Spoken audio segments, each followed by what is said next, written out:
All right, so we're here today for the straight scoop on reverse mortgages presented by Amanda Varga. We'll talk a little bit about Amanda here in a few minutes.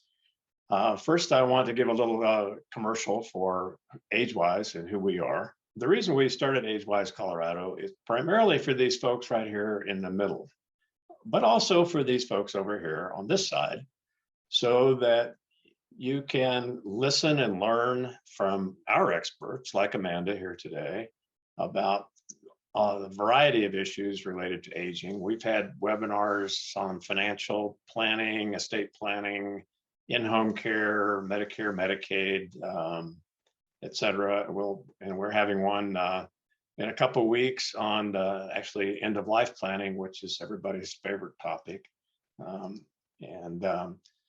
But a very important one to discuss. So these are some of the resources that we list on our website. These these areas. And today, we're kind of touching on housing in a way with reverse mortgages, and also on financial planning at the same time.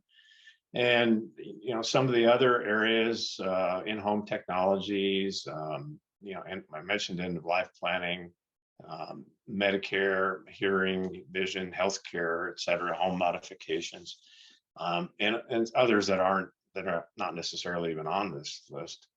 But this is what we're focused on doing, is providing great information to you folks, education like today, and the key thing is vetted service providers. We won't just take anyone who says, well, I'd like to be on your site, but we check people out first. So we're for families with older Coloradans. We're for service providers who serve older Coloradans. We're also for employers. I mean, this is something, you have to think about just a little bit, but if you're an employer, AgeWise can be a terrific employee benefit. People in that sandwich that I showed earlier are often caught in this situation where, it's like, I've got this career I'm trying to manage. There's something going on with the kids. Maybe they can't go to school for COVID or snow or whatever. And at the same time, I'm having to deal with something with an aging parent or grandparent or someone else in my family, and I don't know what to do. And so we provide a place for people to come and learn about what to do and find those resources that will help them do it.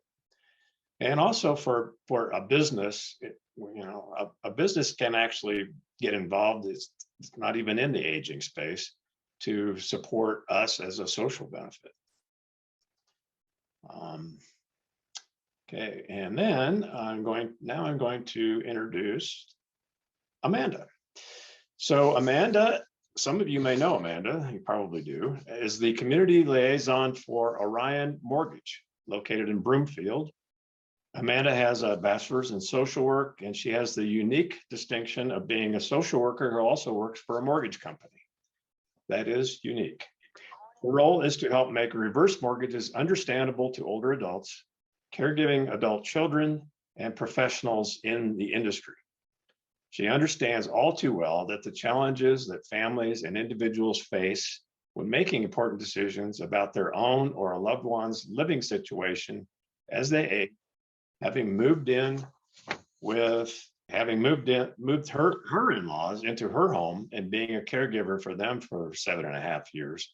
She understands what it takes to be a caregiver. So each situation is unique and important to explore each option in the reverse mortgage area very thoughtfully. So with that, I'm going to switch this off and turn this over to Amanda. And before I do that, let me introduce very quickly Barbara Boyer, who is the executive director of AgeWise Colorado. One with the Hi, everyone. Yes. The one with the headphones, because I have family around. Yeah. And I just would like to ask everyone, if you wouldn't mind, if you'd introduce yourself in the chat, that would be great. You can get to know each other. And plug in, if you plug in your email contact, that would be helpful. Thank you. Okay, Amanda, take it away.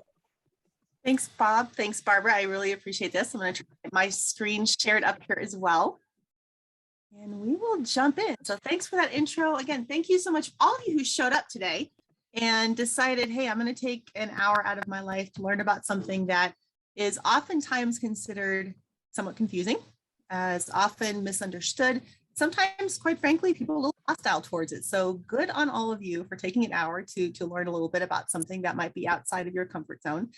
This is essentially, think of it as a reverse mortgage 101. You're not going to know everything by the end of this presentation. My goal is for you to have a really solid overview of what this product is all about, some of the ways that it can be used, enough to potentially kind of pique your curiosity and say, you know, maybe I should consider this. Maybe I should look into this a bit farther. And I have kind of a reverse mortgage 201 option for you. I will share at the end, but let's just kind of jump right into this. This is the company that I work for. This is Orion Mortgage. It is the three of us. Don and Terry Opeka, husband and wife, started this company in 1996. So they have 26 years of Colorado mortgage industry experience. And we serve the entire state of Colorado, but we only serve the state of Colorado. This is not a multi-state company. This is not a DTC high-rise call center type mortgage company. We're often not what most people think of when they hear the words mortgage company. Don is the upfront numbers guy. He is an engineer by trade. He was a Navy pilot. He is the guy who, when you call the office and say, I have a question about a mortgage, I have questions about a reverse mortgage, I have questions about maybe doing a traditional refinance on our home, we're going to have you talk to him first, because he is the one you want to have really understand your overall financial situation right now and what your goals are for the future, because his role is to match you up with the right loan product for you. Once you've gone through that initial process with him, everything gets turned over to Terry, because Terry has more patience than the most of us can ever hope to have. She processes these loans, which means she deals with the underwriter. She does her best to make sure the appraisal process goes smoothly. She makes sure you have all of your supporting documentation. And yes, we do need that 6th page of your bank statement that says intentionally left blank. We do need that. But she's the one who walks you through all of that. When the underwriter is happy and we get what's called a clear to close, the whole file goes back to Don, and he's at the closing table with you. He wants to be there in case you have extra questions, in case the paperwork isn't just right, because we only have control over so much of it. So whether you are closing a loan in Sterling or Montrose or Durango or Denver, he drives and he's there with you to answer those questions. So again, not at all what most people think of as your typical mortgage company. My role is this. As community liaison, my role is to help explain what this loan product is all about. And while today we are focusing on reverse mortgages, we do traditional refinances as well. VA, FHA, conventional, all of those. We're certainly here to help you out with that. But more and more of their business is transitioning to reverse mortgages, probably because they've been in business for so long and they have had most of their business come to them as repeat and referral customers. They have done loans for 3 generations of the same family. So as their borrower population is aging, it becomes more appropriate for them to do a reverse mortgage as opposed to a traditional refinance. And that's a lot of what I get to do, is help take some of the stigma and the misunderstanding out of this loan product. That being said, I am not a licensed loan originator. So we may get to the end and you may have some very specific questions about interest rates or your particular situation. And I am not trying to put you off, but my answer may be, I can't answer that for you, but I'd recommend you call Don because there are certain things I can't answer, certain things that aren't under my ability to do so. And I don't want to give the wrong answer. So down at the bottom here, lots of logos. We are an A+ rated business with the Better Business Bureau. We are a certified age-friendly business with the Better Business Bureau. Both Don and myself are certified senior advisors. We are a member of the National Reverse Mortgage Lenders Association, and we hold the lending integrity seal because we hold ourselves to a very high standard for what we do. Our focus is our clients. All right, you're here today to hear about reverse mortgages and to get a better understanding of what this loan product is really all about. So we're going to jump in. I'm going to warn you, these first couple of slides have a lot of words on them, and I don't mean to overwhelm you. I want to give you a good overview. And I promise that as we go through some of the stories and move through this presentation, it will start to become more clear. So just bear with me for a couple of slides and we'll get you through it. So a reverse mortgage. This is a loan that provides the borrower with access to a portion, not all, of their home's value without the obligation of monthly mortgage payments. So let's break that down a little bit. We're going to break it down backwards. Let's talk about monthly mortgage payments first. So I have a loan on my home. It is a traditional forward loan. I make monthly mortgage payments. A portion of each payment is principal. A portion of each payment is interest, because interest is how the bank makes their money. And a portion of each payment are fees and taxes. And, I have an escrow account. So all of those things roll into one payment. A reverse mortgage, this whole concept was created to help our older adults remain in their home longer with more financial flexibility. So instead of needing to pay it back right away as soon as you get this loan, the idea is that this older adult can tap into part of their equity, turn it into cash, because you can't spend equity, you spend cash, and you don't need to pay it back immediately. You don't need to pay it back on a monthly basis. Instead, you are only required to make one payment, and that is when you are finished living in this house. And that can look different for different people. It may be that the last borrower has passed away.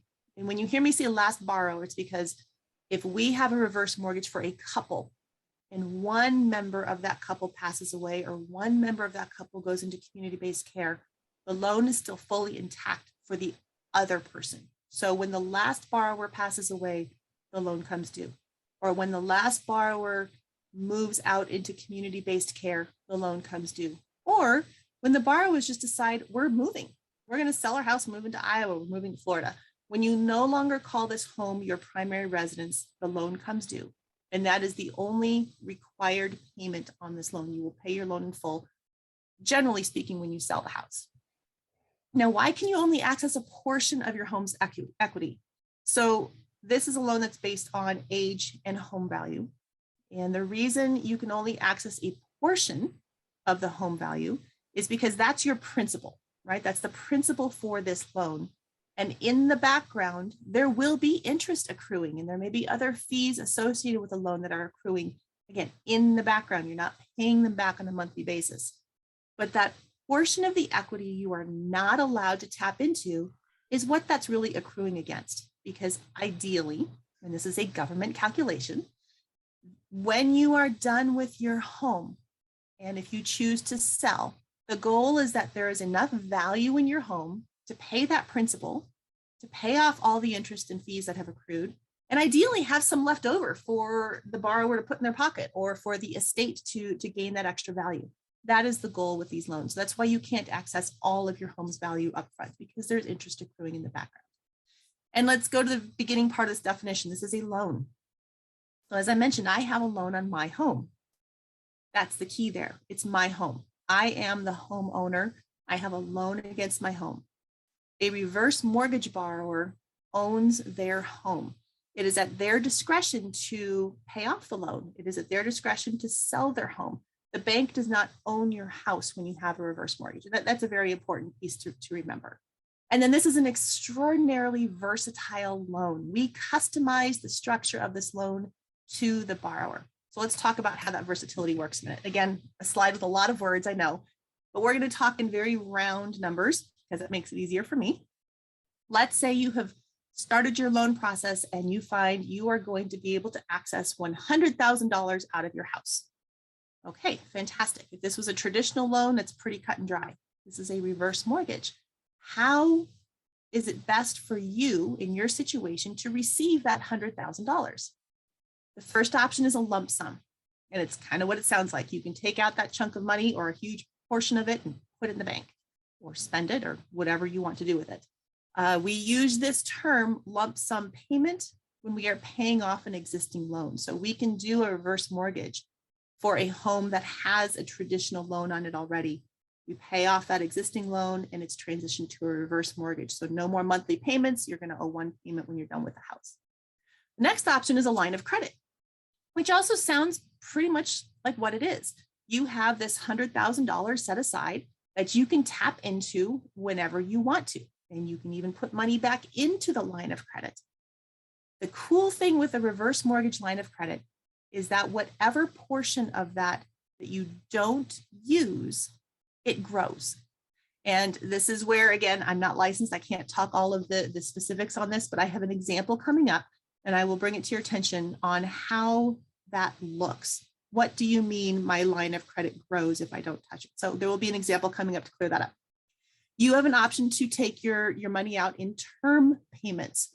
And that is when the borrower dictates how much and how frequently they would like to have payments out of their available equity. So let's say you have that $100,000 available to you and you say, I'd like $5,000 a month till the money runs out. Pretty easy calculation. For 20 months, you will have $5,000 moved from your reverse mortgage into your checking account, your savings account, wherever you designate that money to go.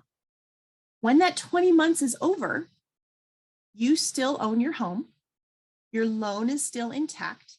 You still don't have to make any payments until you're done with the house, but you've tapped out that available equity. There's no more money for you to snag onto. So it's just like a traditional loan. You've tapped that resource.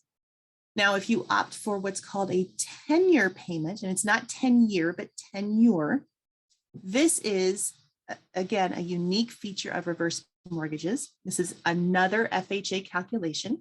It is based on the borrower's age and their available equity. And that money is then turned into fixed and guaranteed monthly income for as long as the borrower lives in the house. So let's say we have someone who has that $100,000 available to them. They would like to have it in 10-year payments. And based on their age, they can get $1,500 a month for the rest of their life as long as they live in that home. Well, I think that's about 5.5 years worth of monthly payments. So what if they live another 6 years or another 10 years or another 30 years? Because it is set up as a 10-year payment and we worked off the FHA calculation, that money's guaranteed. Even if it outstrips that available $100,000, even if it outstrips the value of the home completely, because this is an FHA, a Federal Housing Administration, backed and guaranteed product, those payments will continue. And then we can mix and match these as best suits the borrower's needs. And again, I have a great example of this as we get through the presentation. So I want to reiterate, no payments are required until you're done with the home. But if you want to make payments to pay down your loan balance, you are absolutely welcome to do so. And what would that look like? So let's say you're 65 and still working, still earning a good income. You have an existing loan on your home and you're making those monthly payments. Why would you transition to a reverse mortgage? Because of the freedom it could give you. You go through the loan process, you have this loan in place, you want to still make payments and whittle down that balance? Absolutely. But if you should lose your job or have a health crisis or you want to save for a vacation, you can stop making those payments. They're not obligatory. Even if you start making payments towards a reverse mortgage, you don't have to continue. It is completely up to you. So it gives you that freedom of knowing if something happens, I can stop making these payments and I'm going to be okay. And then this is a non-recourse loan. What that means is that the only collateral for this loan is the house itself. So let's say our example of our lady who got her 10-year payments and she outstripped the value of her home. And let's say she's that genetically blessed person who lives to 130. And by the time she's done with the house, her loan balance is $400,000. But the economy has dropped and her house is now only worth $100,000. Because this is a non-recourse loan, that means that the borrower herself or her heirs or her estate, they're never going to owe more than the home is worth at the time they choose to sell. So what that means is, let's say our 130-year-old, she's passed away. Her kids are looking at this $400,000 loan balance. They know the house isn't worth that. They have a couple choices. They can flat out walk away. They can move mom's stuff out that they want to keep and they can walk away. And the whole foreclosure process will kick in and it'll take a while, but they can do that. They can call the lender and say, we've moved mom's stuff out.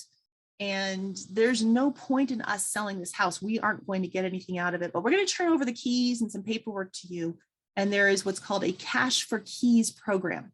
And usually it's, it's like a couple $1,000s, but you're making it easier on the lender, right? They can start the process of liquidating this house without waiting through the whole foreclosure process.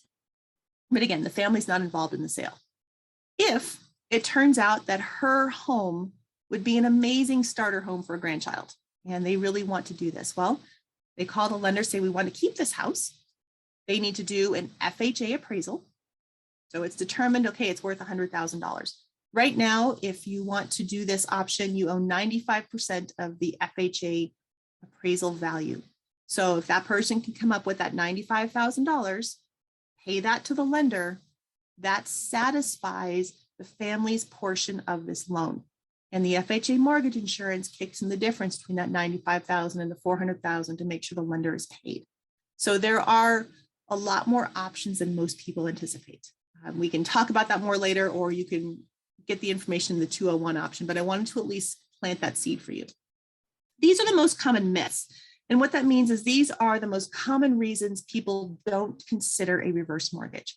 We've addressed the first one. A lot of people think when I get a reverse mortgage, the bank owns my home. That is not at all the case. You are still the homeowner. You are still the one making the decision about selling your home, paying off your loan, refinancing. The caveat to that is when you have a reverse mortgage, you can't refinance it to a new reverse mortgage for 18 months. That's the one stipulation there. The next is that people believe, well, I can't get a reverse mortgage unless I don't have an existing loan on my house. And that's not true. We can do a reverse mortgage for you if your house is free and clear. We can do a reverse mortgage for you if you have an existing loan. Generally speaking, if you have at least 50% equity in your home and you qualify otherwise for a reverse mortgage, we can probably get that done for you. We have had an instance where a borrower brought cash to close in order to qualify for a reverse mortgage, but it was a very unique situation. And if we have time at the end and someone brings it up, I can tell you the story behind it. But again, exceptionally unique situation. You are not restricted on how you use your loan proceeds. So often I do this presentation and we talk about how this is a funding source for home care. This is a funding source for doing home modifications. This is a funding source for helping you get the resources you need to stay in your home longer. But there is no FHA person with a clipboard behind you saying, yes, this is practical. Yes, this is practical. And no, you can't do that with your money. We have done a loan for a gentleman who it was on his bucket list to do an around the world cruise. So he got his reverse mortgage. He took out $70,000 and he went on his around the world cruise. This is your money. You can use it as you see fit. Another myth about these loans is that the proceeds are taxed. And the confusion tends to come in because we talk about how you can have additional income with a reverse mortgage. This is not income in the sense that it's something you have earned and you need to pay income tax on. It's actually more considered to be cash flow, but that confuses people as well. So just know that whether you have your proceeds distributed in a lump sum, or you have a line of credit or a term payment or 10-year payment, those are loan proceeds and they are not taxed. And this next one is a very big deal. There is a lot of perception out there that a reverse mortgage is a loan of last resort. This is something that you look at and you consider if you have tried everything else possible. And then it's like, well, we're out of options. I guess we'll consider a reverse mortgage. And there's a few flaws with that way of thinking. The first is it is possible to wait too long.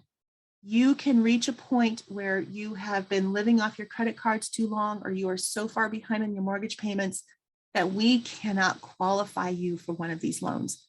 And those are tough circumstances to deal with because we know this person's probably going to lose their house. They waited too long. It's not our parameters, it's FHA guidelines. And if we can't make you fit in those, we can't help you with your loan. So this is definitely something to consider before you've kind of reached that last string. On the other side of this spectrum is the fact that we have done reverse mortgages for people with millions of dollars in other assets. Typically, those are referred by their financial planner because maybe they're kind of cash poor and they need to free up some funds. And their financial planner is like, well, we don't want to sell any of the other properties and we don't want to cash out this annuity or these other investments and pay the taxes and penalties on them. So let's get the reverse mortgage and get you some cash available to you. Somewhere between the loan of last resort mentality and millions of dollars in assets, there are a whole lot of older adults who qualify for this loan, and it could make a significant difference for them. Okay, so who qualifies? Then FHA reverse mortgage requires you to have at least one spouse age 62 or older. We can only do this on your primary residence. So if you are a snowbird, that's fantastic. If you own multiple properties, that's fantastic. You can only have one reverse mortgage, and it's on the house that you typically pay your taxes from. You're registered to vote. This is where your vehicles are registered. That is your primary residence. As I mentioned, there is a threshold of qualification. You qualify on income, assets, and credit. It's a low threshold, but it exists. And if we can't meet that, we can't help you. You still need to pay your taxes, pay your insurance, pay your HOA if you have one, you need to maintain your home. But those are all stipulations of any loan, right? Those are conditions of my loan. If I decide I'm not paying my taxes and insurance anymore, I am in default of my loan. And yes, then the bank can initiate those foreclosure measures. It's the same thing with the reverse mortgage. So that's nothing new for anyone. And you'll hear me say it multiple times. A reverse mortgage is not one size fits all. You know, my traditional forward loan, my interest rate may be different from someone else's. My term of payment may be a little bit different than someone else's, but generally speaking, it's the same animal. With a reverse mortgage, there is exceptional flexibility. We can provide a reverse mortgage for a homeowner who's already on Medicaid. We can work with someone who's getting VA benefit or wants to in the future.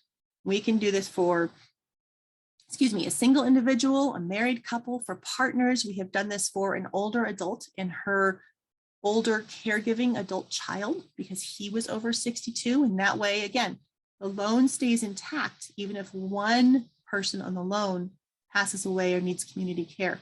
And that really preserves that living situation for that older adult caregiver. We can do these on a POA, a power of attorney, and I will address that in a little bit. And reverse mortgages can absolutely be refinanced. So much has changed in our housing market here in Denver that it's certainly worth taking a look at refinancing your reverse mortgage and pulling more equity out of your home. So let's jump into some examples. This is where I'm hoping that you start seeing the extraordinary possibilities with this loan. So our first example is a gentleman who was on Medicaid. He was fairly young, but he had a fixed income of $849. He lived in the home he inherited from his parents. It was free and clear. There were no mortgages on it at all. And he was hoping a reverse mortgage could increase his income. So the first caveat here is he was a Medicaid recipient, and we are not Medicaid experts. We are not going to look at his finances and say, hey, we think you can have this much more money. I'm sure it'll be fine. No, we partnered with his Medicaid expert who did that analysis and said, this gentleman can receive an additional $890 a month, which more than doubles his income and yet keeps him under his Medicaid threshold. So what this means, again, we more than doubled his income, and I don't care how large or small your income is, if it can be more than doubled, that is life-changing. He is financially safe and secure in his home, and we kept him under the Medicaid threshold, so he's not going to lose his benefits. This was life-changing for this gentleman. This next example is unfortunately rather common. So this was a couple in Longmont, and they were both retired, living on their combined fixed income. They had an existing loan on their home. They were making monthly payments. They had other monthly expenses, but they were fine. They were really doing okay. But when he passed away and that portion of the income went away, the wife realized, I can't afford to stay in this house anymore. This isn't going to work on my income. I need to sell my home. That was the initial thought process. Her plan was, I'll sell my house. I'm going to rent for a while and I'll have to apply for subsidized housing. I hope I can get in. And thankfully, she had, I think it was a brother-in-law who referred her to us and said, let's just see if there's another option here. Don sat down with her and ran the numbers. And if she were to get a reverse mortgage on her home, so take away that monthly mortgage payment, make that payment due when she's done with the house, her monthly housing expenses were about $364 a month. That's her taxes, insurance, maintenance, all those sorts of things. If she were to sell and rent and spend down and qualify for subsidized housing and actually get in, her portion of that would be $537 a month. This is huge for two different reasons. First of all, It is less expensive for her to stay in the home she has lived in for decades with a reverse mortgage than for her to live in subsidized housing. That in and of itself is enough to consider. But on the other side of this story is the fact that if we can help educate those older adults who have a home, who have an asset that they could depend on to help care for them, then perhaps they don't need to find space within subsidized housing. They can stay in their own home. That frees up some of those subsidized housing spaces. We know we have a housing crisis, but that frees up that space for someone who does not have an asset that they can depend on and they can turn to in order to help them with their housing. So something huge to consider on both sides of this story. Okay, downsizing, right sizing, whatever you want to call it. It's definitely something that comes up frequently in conversations with our older adults. This was a couple who they owned their home. They had a mortgage that was about 50% of the value of their home, but they knew they could sell their home, pay off their loan, and walk away with enough cash to purchase a condo free and clear. And that's where the confusion comes in.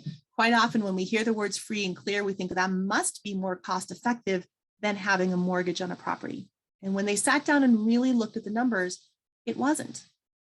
So if they moved into this condo, their monthly housing expenses, so we're talking taxes, insurance, utilities, maintenance, and their homeowners association in the condo, we're going to run them, they anticipated about $700 a month. Okay.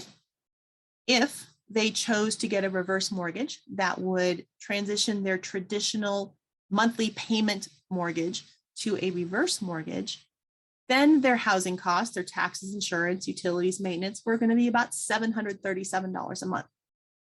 Now, for this particular couple, their only purpose in downsizing was to save money. And as you can see, they're really not saving any money. They were going to go through the whole process of selling and moving without really saving any money. They opted to stay in their home. And then it turns out that that $300 HOA estimate was actually low. So they were very happy they stayed in their home. Now, if you are moving for another primary purpose, it's to be on a different side of town or to be closer to grandchildren or to be, on the coast, whatever the case may be, and you downsize at the same time, that makes perfect sense. But if you're considering moving in order to downsize strictly to save money, I would challenge you to make sure you're laying out all of your options first and you see if maybe you could actually stay for less money than you could at your new place. All right, this is the POA example, a power of attorney. And this is a little lengthier than just, hey, we can do these on a power of attorney.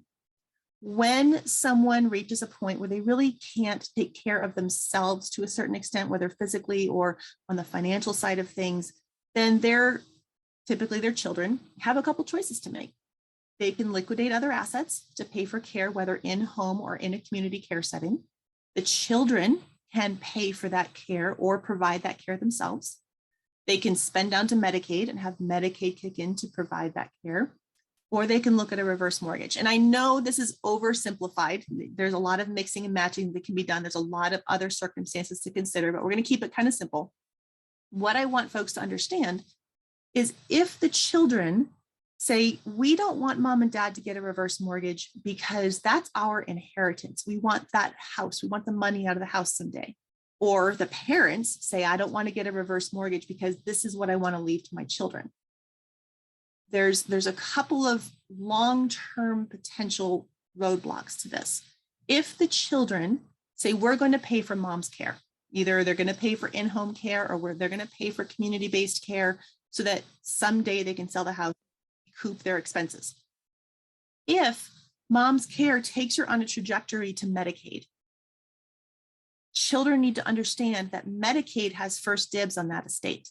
Medicaid has that recovery that they can do. It's a strong possibility there may not be anything left for the kids after Medicaid recoups their expenses. So then you have children who have paid out for mom and dad's care who will never recoup those funds. If a reverse mortgage is used instead or first to pay for in-home care, to pay for one parent to go into community-based care, even if there is a spend down to Medicaid in the future, Medicaid's going to come back. They're going to recoup their costs from that estate, but at least the kids aren't out those thousands or tens of thousands of dollars that they aren't going to be able to recover. So bear that in mind. There's a much bigger picture to consider when looking at how to pay for someone's care.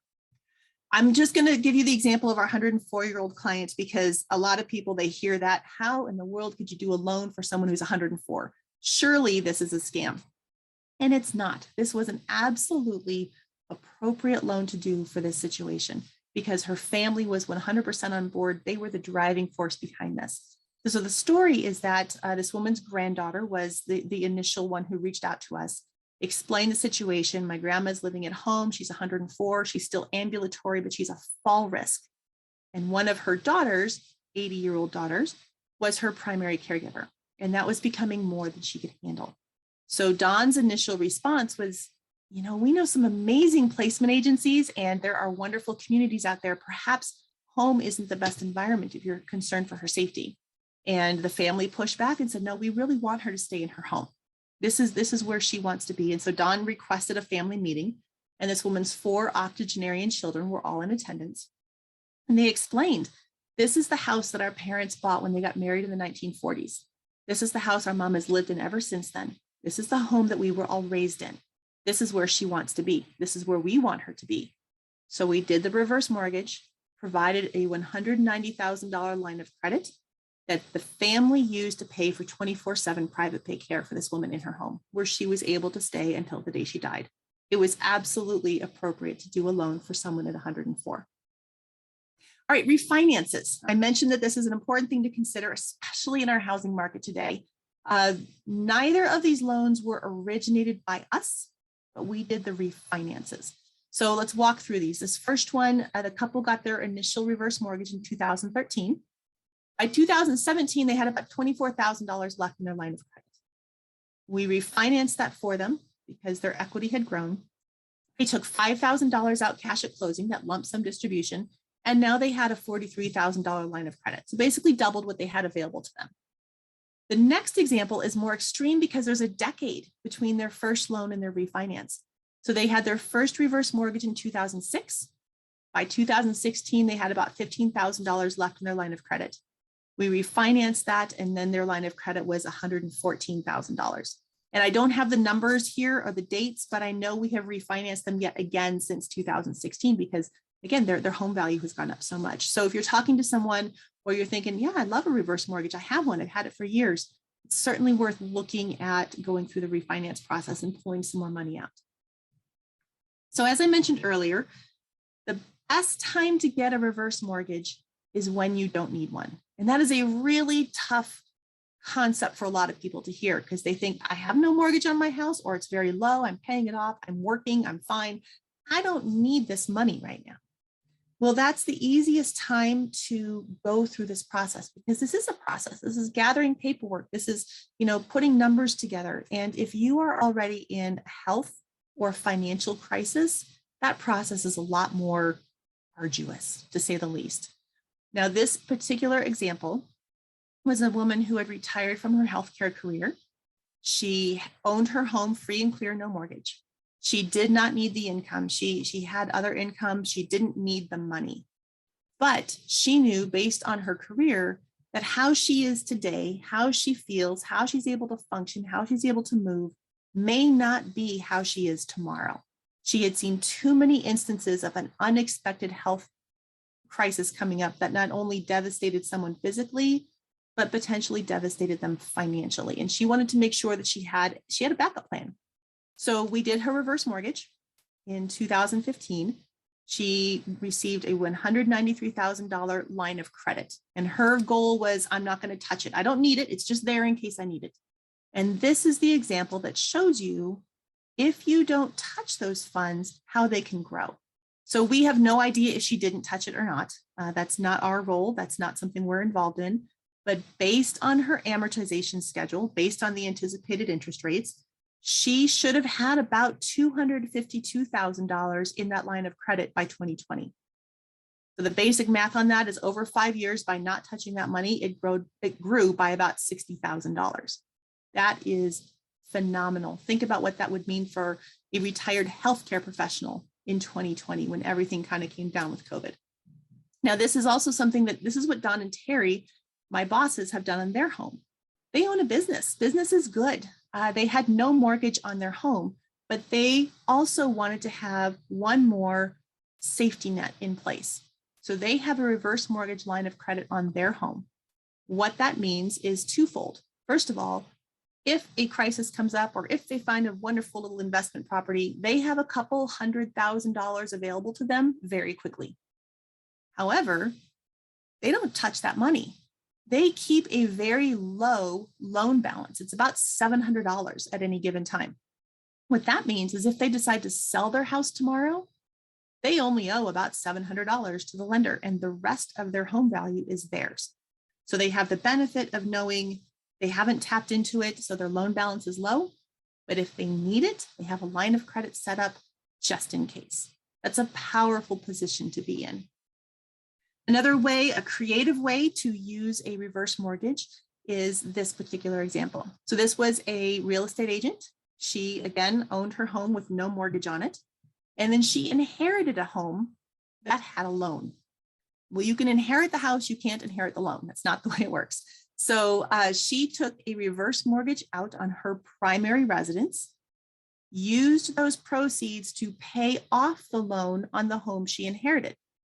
Now she owns two homes, no monthly mortgage payment due on either one, and one of them has enough income to cover the insurance, the taxes, the maintenance on both, and she uses the additional funds to pay down the balance on her reverse mortgage. So a very creative way to leverage one asset to pay for another.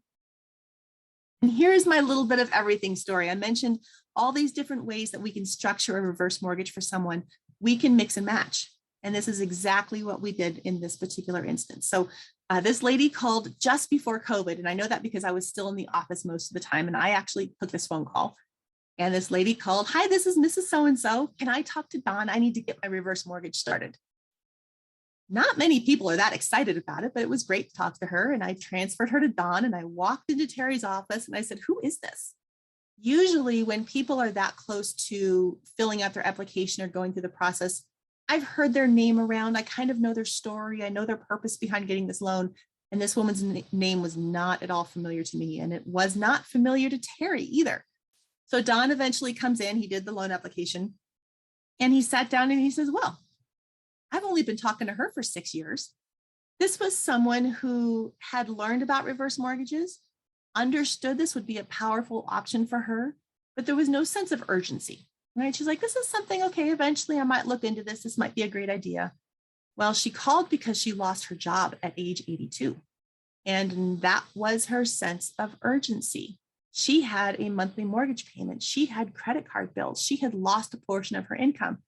And thankfully, rather than waiting and living off her credit cards longer or skipping mortgage payments, she called us right away. And great, we jumped right in. So based on her age and her available equity, we did a variety of things. So first of all, we were able to eliminate her monthly mortgage payment. So no more $665 a month. She took a second lump sum payment out of $60,000 so that she could pay off all of her credit cards and do some home repairs. Well, she still had equity available to her for this loan, and she opted to have that transition to a 10-year payment, that guaranteed monthly income for her. And based on the availability and on her age, that's over $1,400 a month. So when you put all these numbers together, take into consideration she's not making her monthly mortgage payment anymore. She's not making those credit card payments anymore. We have increased her income, her cash flow by $1,400. It means we shifted her monthly bottom line by over $3,700 in a positive direction. And in addition to that, she made her home repairs. This was life altering. She actually called us during COVID and was so happy she had this in place because she didn't need to go back to work. She knew she was safe with the money she had coming in. She knew that she was not at risk of losing her home. And if she wanted to get a job when the pandemic was over, that was her choice. But she was going to be okay. She's like, "I can ride this out. I'm going to be all right." Life altering. Okay, so quick review on some reasons why you might consider looking at a reverse mortgage. First of all, again, the best time to do this is when you don't think you need it, but you qualify. However, if you're like, I'd really like to eliminate my monthly mortgage payment, that's a fantastic reason. You'd like to increase your income. You need some supplemental income. That's great. We have done these loans for grandparents who find out they're going to be raising their grandchildren and really need to have additional financial flexibility. We have talked to folks because sometimes one spouse declines mentally or physically earlier than the other. And the caregiving spouse may feel the pressure of, I need to keep working. I need to have additional income coming in. Maybe this is a way for them to back off of the work a little bit and be able to spend more time with their loved one, because that's time you don't get back. A couple of things to remember: whether you're getting a reverse mortgage or you are refinancing a traditional loan, do not quit your job until your loan is funded. Don't give your 2 weeks notice until your loan is funded. So not when you sign for your loan, but when the money is yours. It causes all kinds of issues if you quit your job before your loan funds.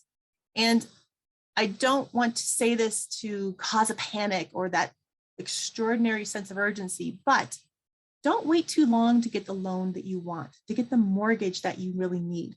And the reason behind that is because FHA can change the rules, and they have.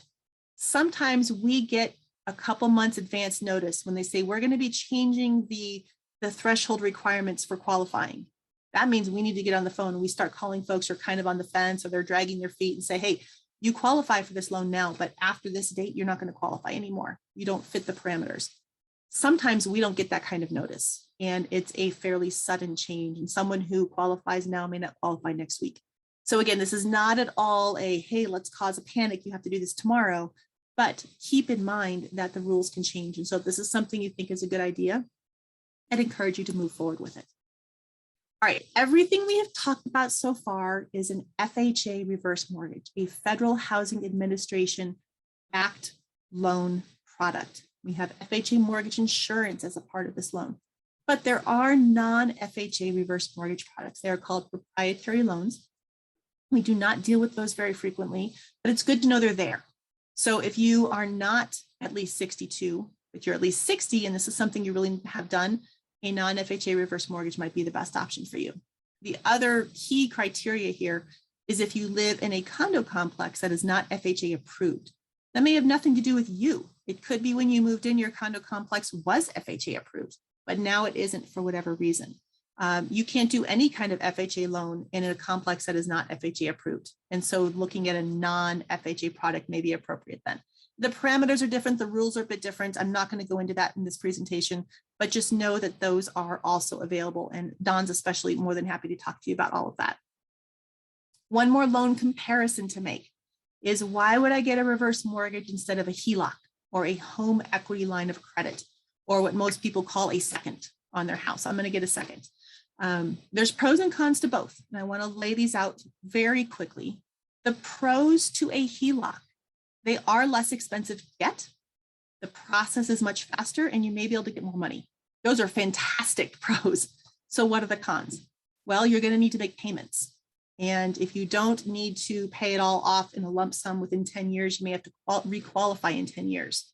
So that means if you're 65 or 75 and you're getting this second because you're a little short on cash, are you really going to be in a better financial situation 10 years from now? Probably not. Are you going to be able to requalify for this loan? Maybe not. You may not even be able to qualify for a reverse mortgage at that point because you are too far in debt in your existing loan. And with a Heloc, the bank has the authorization at their discretion to freeze your ability to access your funds. So if the economy is struggling or the bank itself is struggling, you may get that letter saying, we're sorry, Mrs. Jones, we are cutting off your access to these funds. They can do that. So what about the reverse mortgage? The upfront pros of a reverse mortgage are, you're not going to have those monthly payments.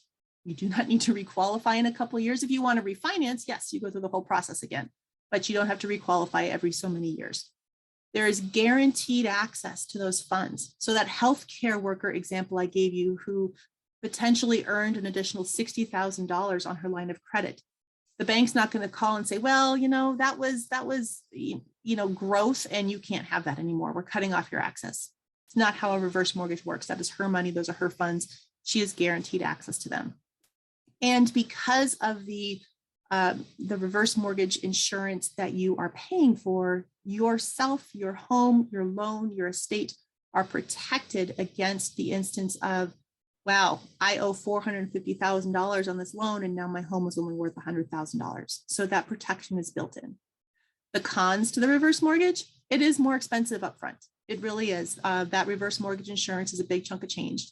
It is an FHA process, so it is lengthier and more detailed than qualifying for a Heloc. And how much money you get is determined by your age and your equity. This is a government calculation. We plug in the numbers, they give us the answer. So those are the basics between those two. Definitely something to have a conversation with your loan originator. If you are curious at this point, you're thinking, maybe this is something I should at least explore, I should at least look into. You do not need to give us all of your personal information in order to find out if this is an option for you. We can run some numbers, give you a proposal package based on your birth date, your address, and whether or not you have an existing loan. And we have had folks who don't even want us to have that much information. We've had financial planners call and say, we're going to do a Jane Doe file, assume a birth date of January 1st, 1932, assume the home is worth $700,000 and they owe about 120. And Don will put together a Jane Doe proposal package, send it to the financial planner so that their client can take a look at it. We're happy to do that as well. But if you at least want to play with numbers and see, well, what could I get in a line of credit with this reverse mortgage right now? What would my potential 10-year payment look like? We're happy to take a look at that with you and explore your options. And then if you decide, hey, this looks great, let's do it. There's still a point at which we all have to pause because you would need to go through HUD counseling. It's a third-party counseling process that is required for an FHA loan that makes sure the borrower isn't being kind of swindled into a loan they don't need and don't understand, and to make sure the borrower really does have a grasp of what a reverse mortgage is all about. Once you've gone through counseling, counseling takes about an hour, takes between a week and maybe 3 weeks to get it started. Once we have your signed counseling certificate in hand, we can go through with your loan application. So that's what that process may look like. And I mentioned we have a 201 option. So here's this lovely little book. So the first quarter of 2021, Don actually backed off of taking loan applications, and our focus was on writing this book. It is a fairly quick read. I don't know if you can see that so well. It's not very long. The print is fairly large. It takes maybe 2 to 4 hours to get through it, depending on how fast you read and how much you go back and forth. But it provides additional details on the background of this loan, additional details on the process you go through for this loan, and significantly more stories than what I shared with you today. So this is not something I want to sell you. This is something that if you're like, I am curious about this, I would like a chance to read this book, you can reach out to me via email. You can give me a call. You can call the office, ask Dawn and say, hey, I saw Amanda's presentation. Will you send me a book? And we will get one in the mail to you. We're not charging for these. This is really meant to be a tool for you to have a better understanding, to hand it off to a parent, hand it off to a neighbor or a friend, to use it for yourself, whatever suits you best. So, okay, that was a lot of information, guys. I greatly appreciate your attention and your being here today. I absolutely have time to answer questions. If you have any, would be happy to do that. So start tossing them out for me. Unless I put everybody to sleep, and in which case it was great almost seeing you all. Well, that was a lot of great information, Amanda. Thank you. And you presented very well. So I'll start out with just a couple questions. So I was watching something the other day on television, and Tom Selleck came on to talk about reverse mortgages. So if you call that number on the screen, what happens? So it's the same product. It's a reverse mortgage.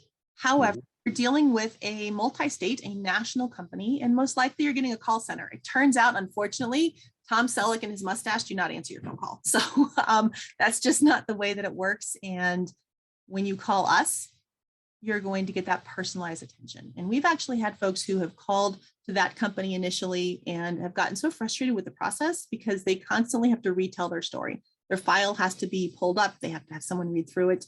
And, if you're calling us, we probably know your story from the get-go. So I'm not knocking them. It's the same product. It's a different process. So if you are someone who needs a little more of attention, or you just like to really actually know who your loan originator is, be able to see them face to face, talk to them, shake their hand, that's really the big difference, is you're dealing with a personalized loan originator.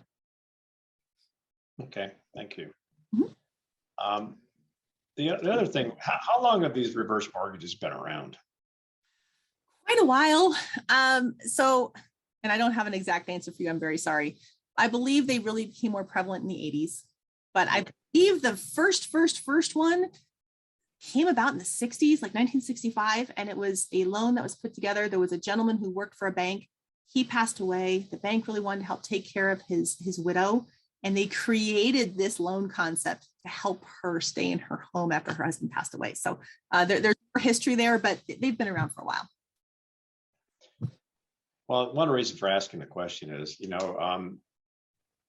talk to different people and you get a different feel. Some people have a I guess a history of talking about reverse mortgages in a negative way. Maybe they knew somebody who went to the wrong broker or just didn't understand what they were getting into or whatever.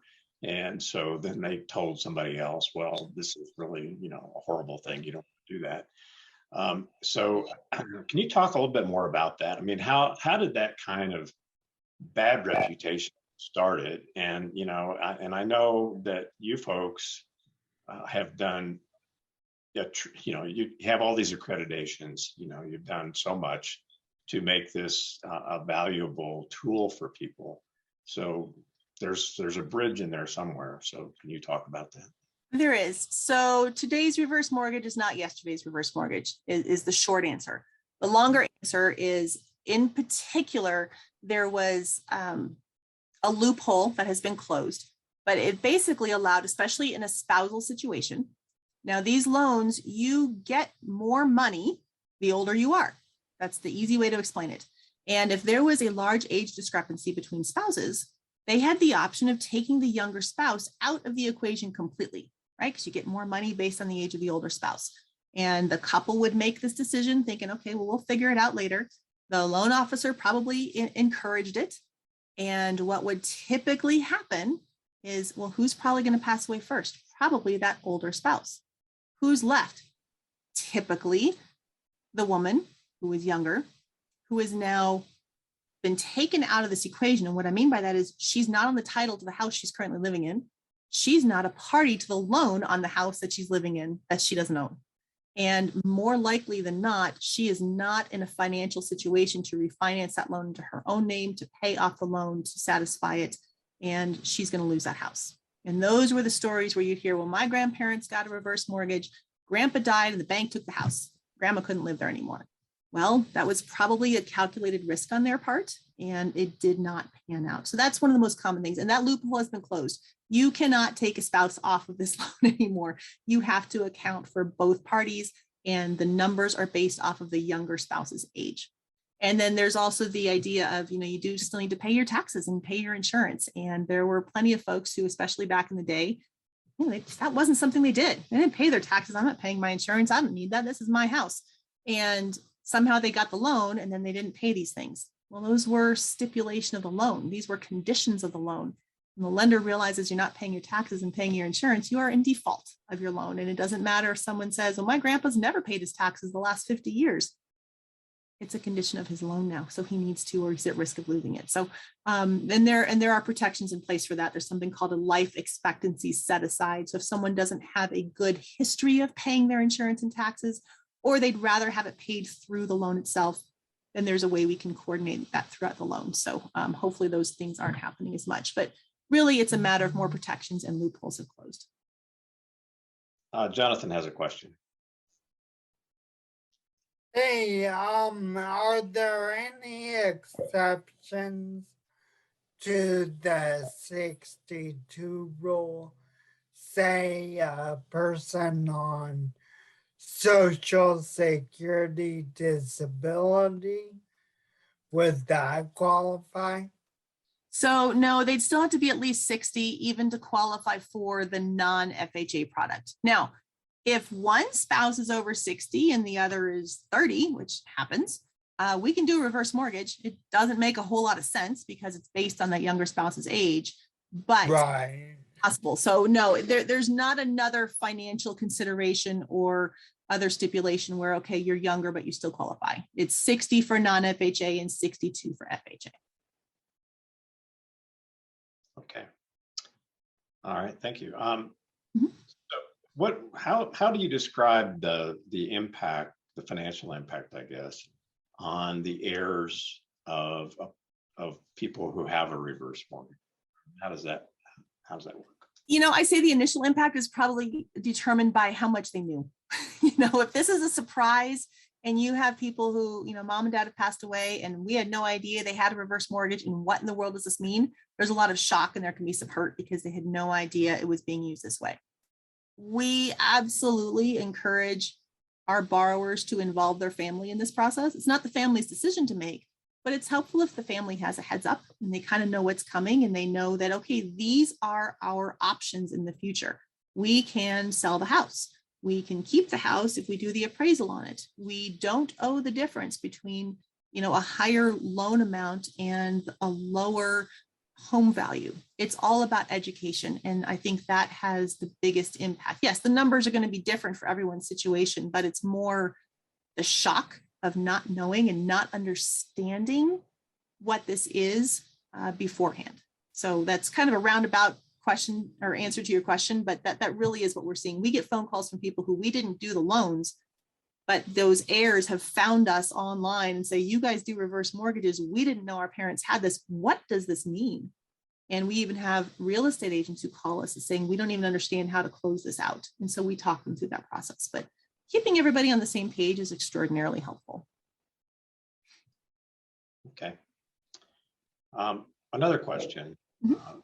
Some of the people on this call, either themselves or they know other people who are getting the Colorado homestead exemption. You're over 65, you've lived in your home 10 years, et cetera. So does taking out a reverse mortgage have any impact at all on that? No, because you're still living in that same property. You're changing your loan situation, but there's nothing I'm aware of that changes your eligibility for that homestead exemption. You're still in the same property. You still continue to live there. You just have a new loan. Okay. And I saw on one of your slides earlier that taking out, say you get a couple $100,000 out of a reverse mortgage, that's not considered income for tax purposes. No, it's not. The biggest caveat to that is Medicaid considers it actually differently than the VA does. And so, we want people to be aware of the situation. That's why we are not the VA experts. We are not the Medicaid experts. We make sure we're working with your expert because they have different implications for those two scenarios. But no, it is not income for taxable purposes. Okay. And the other thing that I was really curious about, you mentioned the kind of outrunning the runway on the loan. So you end up owing, you're upside down at the end of your life, you owe a lot more than you ever got out of it, Mm-hmm. but you don't have to, there's no penalty for that. So, how often does that actually happen?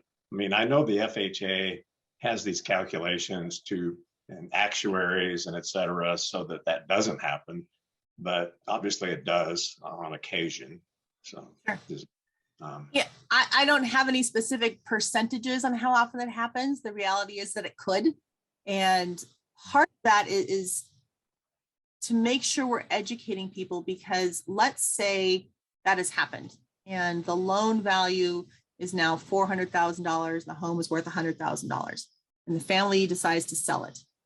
First, family is not aware of the reverse mortgage and aware of these rules. They may feel we need to pay the difference and they might pay it. Well, the lender may not necessarily know the current home value. So the lender is expecting to get paid completely. And the title company who's working all these things up may not, know both sides of the picture. And so it's a matter of educating these families to say, hey, we don't owe that other $300,000. That's not our responsibility. FHA has to pay for it. But again, this is part of the expense of doing a reverse mortgage. There is FHA mortgage insurance. It is pricey, but once you realize all of the protections that this puts in place, that it means that your heirs aren't going to have to make up the difference, or that if you outlive your life expectancy, you can continue having those 10-year payments, suddenly that expense becomes very, very well worth it. So again, I don't have specific numbers on how often that happens because there's no crystal ball to know, is the housing market for this client going to drop before they're finished with this house? it happens. And that's part of why FHA starts changing their parameters, right? They kind of start tightening the reins a little bit to make sure they're not going to be losing additional money on these loans. So it's just a matter of education and understanding the product. Okay. All right. Thank you. Mhm. Does anybody else have a question that they would like to ask?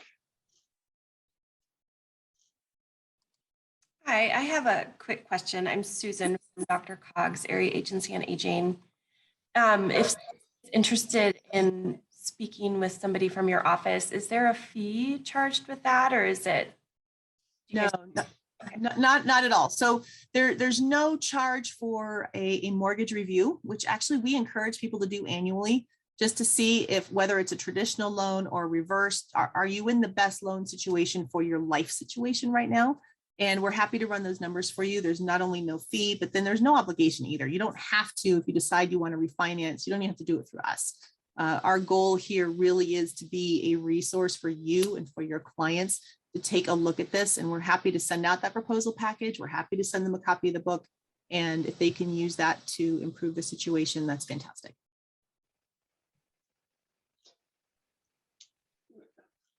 So another question, and you did answer this, I just wanted to make sure that we all understand it. If you do a cash out refinance on your house, that's different than doing a reverse mortgage. Yes. And so one of the biggest differences, if you do that, then you have a monthly payment. And with a reverse mortgage, you don't have a monthly payment. Is that correct? Correct. And we've had instances where we've had folks who have consistently done those cash out refis, right? Because their home equity has grown. And so they're going to do another refi. They're going to do another refi. And now they have reached a point where they're older, maybe their income has dropped, and like, oh, reverse mortgage might be a good idea. But they have pulled out so much equity against their home value, they don't actually qualify for a reverse mortgage anymore. And they're in a tough spot. So that's part of why we encourage, once someone is age eligible and in a circumstance to do a loan like this, to at least consider it in the big picture. Maybe you still decide to do a traditional cash out refi, but at least you're seeing the potential implications down the road and understanding what your options are. So we've had people refinance themselves out of eligibility for a reverse mortgage. And it was 50% equity, as I recall from one of your slides. To qualify. Generally, yeah. So that's the ballpark number. At 62, when you're initially eligible, if you've got about 50% equity in your home, this is a conversation to have. As you are older, your percentage of equity needs to be smaller because your age is higher, which means your life expectancy is shorter. And that's how that calculation works. So, but generally speaking, 50%. And that one instance that I had mentioned of the woman who brought cash to close, let me give you kind of a quick synopsis of what that looked like. Her husband had unexpectedly passed away, and they have an adult disabled child. Their home was fitted out for this child. This was going to be his long-term home. And when her husband passed away, she realized, I need to make sure I'm securing this home for myself and for my child. And so she did not have enough equity in the home to qualify for a reverse mortgage. Age-wise, she was fine, but she didn't have the equity in the home. And so she used a portion of her husband's life insurance proceeds to make up the difference, to make sure she qualified for a reverse mortgage so that she would not have to make any payments down the road. She had secured this living situation for herself and her son. So that was a very unique situation, but again, a powerful way to use this loan option. Okay. Sounds like there's a lot of flexibility. There is, exactly. Would you put Dawn's contact info in the chat, please? Absolutely. Yeah. And go ahead. Go ahead, Amanda. That's fine. I would say our office is in Broomfield, and we are more than happy to have you come to our office and sit down and talk to us there. Dawn is happy to go meet with you in person in your home or meet you for coffee. So again, it's not your typical call center mortgage situation. We want you to have the comfort level with us to know who you're dealing with. And you don't get to see Tom Selleck either. No, unfortunately, no, but I don't think you get to meet him anyway. Okay. All right. Well, thank you so much for doing this. Are there any other questions before we close this? And also, I want to remind everybody, if you want to save the chat, you just go into the chat and those 3 little dots on the upper right, you just click on that and you can save chat. So then you'll have everything that's in there. And we will be putting this recording on our website probably by next Monday at the latest. So it'll be available there. You can, if you have other people who were not able to attend today, you can point them to the recording and they can listen in, watch the recording. So that's a good thing to be able to do afterwards. And always, of course, be able to reach out to Amanda. I'm sure she would be happy to talk to anybody. I would. It looks like Amy has a question. Okay. It's not so much a question, but just to let you know that I have referred clients to Don before, and I will tell you, I come to your presentations all the time. I cannot answer half the questions that even you can answer, but that Don and Terry have been very patient and helpful to the clients that have spent time with them. So anyway, that's all. Thanks. That That's sounds like- fantastic to hear. That sounded like an endorsement, Amy. Thank you. All right. Well, okay. If there are no other questions, we'll close this down. And thank you, Amanda, so much for doing this. It's very Of course. important. Thanks for having me. Appreciate it.